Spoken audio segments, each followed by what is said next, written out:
Hey, what's up everyone? Welcome to Rivals Nexus, your #1 headquarters for everything about Marvel Rivals, and today we're looking at some of the latest rumors, including some potentially good news for a console release, as well as some new screenshots and animations floating around.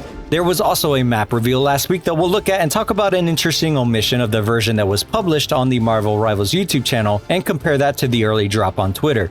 Before we jump in, if you haven't already, make sure to subscribe as we'll be covering all of the latest news for the game, and once released, we'll provide in-depth player guides for characters, maps, and more, as well as showcase you and the community with your best plays and highlights. So over the past few weeks, there have been some interesting news regarding a potential console release for the game. There's a lot of hype already for Marvel Rivals, but one of the biggest drawbacks we've seen from the community is that it's only been confirmed for PC so far. Well, early last week, some of the information was gathered by Miller Ross and Tada the Gamer. Big shout out to them for this, and it showed someone had looked into the code of the official website and found that there were actually buttons for PS5 and Xbox built into the website already, just not being displayed. After some time, it seems like much of that information has been taken down or deleted, which could be due to a variety of things, such as NetEase waiting to use that for promotional or marketing moves later on, closer to release, or as Miller mentions in a tweet, could be due to some agreement between Sony or Xbox and who gets to make that official reveal. To be honest, I'd be really surprised if there wasn't a release for this game on consoles, and would bet it would even be cross-play, as that's almost fairly standard for many multiplayer games today. They would also be leaving tons of money on the table without launching on consoles. I mean, it's based on Marvel characters and heroes, which has an insane amount of fans across all ages and platforms, so the sheer amount of monetization and profit that can be added by having consoles in the mix would be huge. We'll definitely be on the lookout for more information on this and hoping we get to see a cross-play release. But what do you guys think about it? Let us know in the comments if you expect this to stay PC only or launch cross-platform with consoles added in. Once again, we have to shout out Miller, who posted some really cool screenshots and character sequences that weren't shown entirely in the game trailer. First, we have the Mantis cutscene animation, which looks pretty cool, and we really could see Mantis healing allies while potentially putting enemies to sleep with some minor crowd control for her abilities.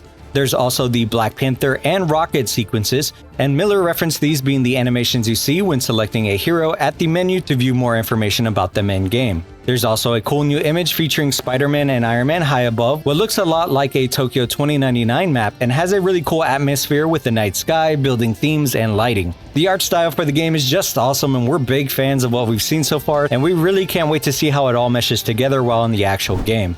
Marvel Rivals unveiled the map Ixgard in a video published on the official YouTube channel, and the lore behind the map is that after the Time Strain Entanglement, which is the premise for the battles taking place, Asgard, the Golden Realm, fused with Yggdrasil, which is the world tree that connects all of the 10 realms. However, beneath the veil, Loki has used his tricks to seize control and build his new kingdom, Ixgard. The map itself has a very illustrious setting with exquisite decorations, sculptures, and architecture, and a backdrop featuring the world tree high above. At the end of the video, there's kind of an MCU type of end credit scene that pops up very quickly, and it shows Loki to be on top of what looks like Surtur. If you think back to Thor Ragnarok, it's the big fire demon. After the flames appear, it shows Loki almost talking or commanding Surtur in the painting, as if Loki was able to successfully free him. It's kind of interesting and really makes you wonder if this is just fluff for the video or if they're hinting at something potentially coming later down the road. Could the map change itself during the game, or could there be PvE type elements added in the middle of the rounds for specific game modes? Time will tell. Originally, there was a similar map reveal posted on the Marvel Rivals Twitter, but in this version at the very end, it actually showed an image of Hela instead of Loki and Surtur.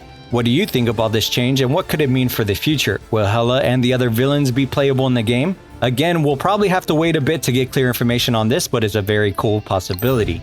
We can't wait to get more updates on all of these aspects and get them out to you guys as soon as we learn more. And we also want to hear from you and all of your thoughts and theories about the game, so drop those in the comments below. Make sure to subscribe and stay up to date, as our channel will be dedicated to bringing you the best Marvel Rivals content, news, and guides. But that does it for this one. Thank you for watching, and we'll see you next time right here on Rivals Nexus.